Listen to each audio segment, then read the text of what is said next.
everyone, welcome back to my channel. Please subscribe to hear children's books read aloud.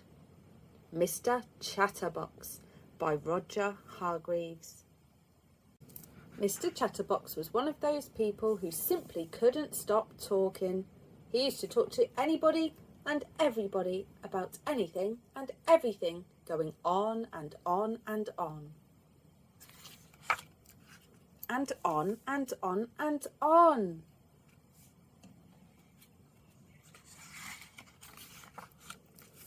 And on and on and on. And when he didn't have anybody else to talk to, he used to talk to himself. "Good morning, Mr. Chatterbox," he used to say to himself.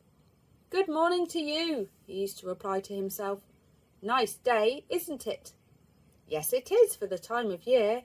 And so on and so on and on and on. He lived in a box-shaped house in a village, Chatterbox Cottage. One morning the postman arrived with a letter for him. "Morning, Mr. Chatterbox," said the postman.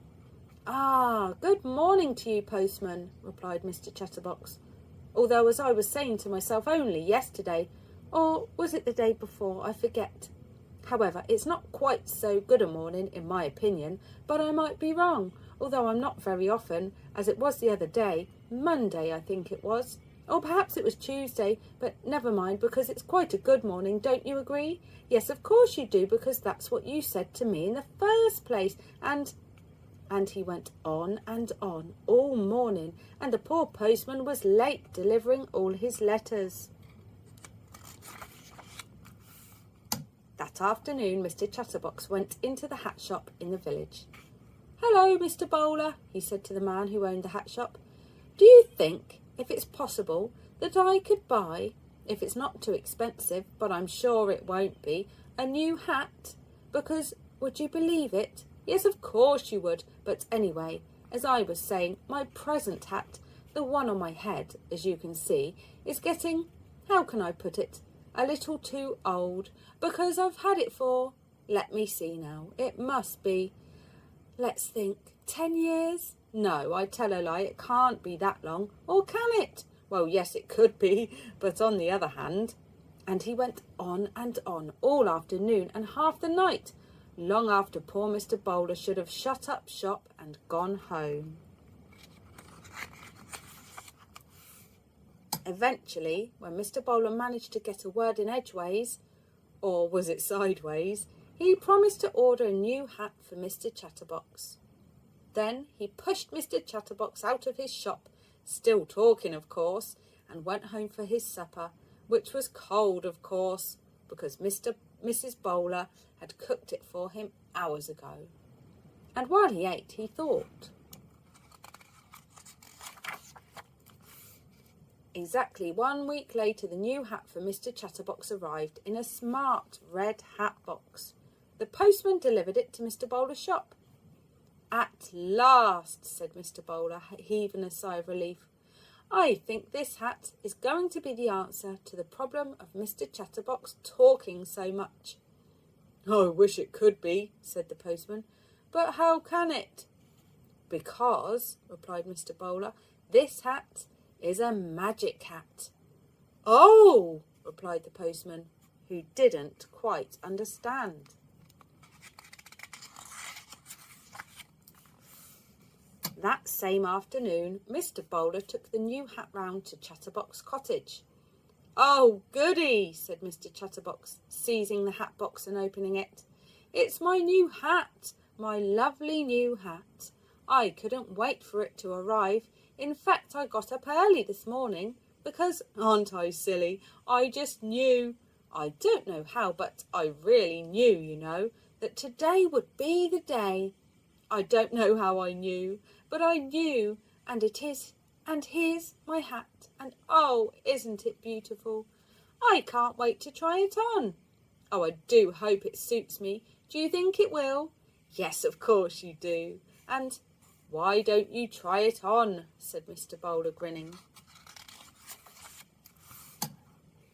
try it on. Yes, of course, I must try it on. How silly of me to stand here chattering on when I haven't tried it on yet.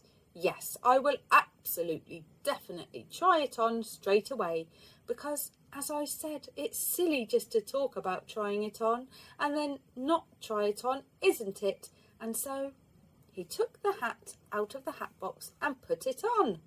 It was a beautiful hat. I say, he said, I must say, yes, I really must, that this hat is, yes, it really is, to say the least, one of the better hats that I have ever seen in my life. And in my life, I must say, I have seen some hats. And furthermore, but while he was talking, a funny thing was happening. The more words that came out of Mr. Chatterbox's mouth, the larger his hat became. The more Mr. Chatterbox talked, the more the hat grew and grew. Mr. Chatterbox kept on talking, and the hat kept on growing. I can't see anything, he said.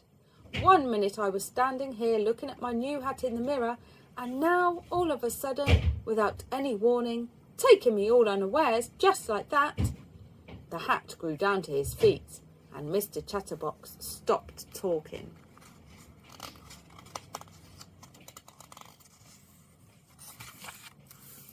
And as soon as he stopped talking, the hat grew smaller and smaller until it was the same size as when he first tried it on.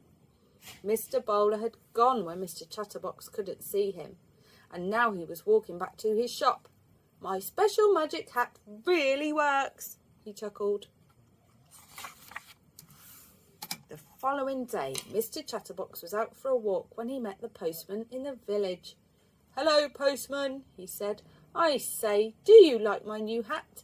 Have you ever seen such a fine hat? I'm sure you never have. What a hat! And... But you know what was happening, don't you?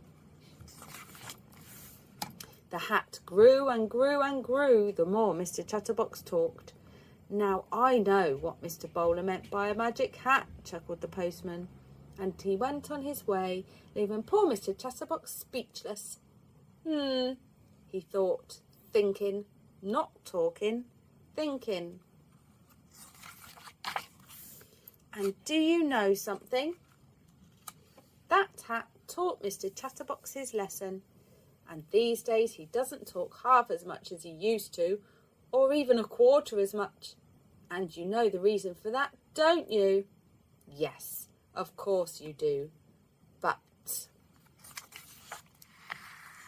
keep it under your hat. The end. Hope you enjoyed the story. Don't forget to like, subscribe and share, and I'll see you again soon. Cheerio.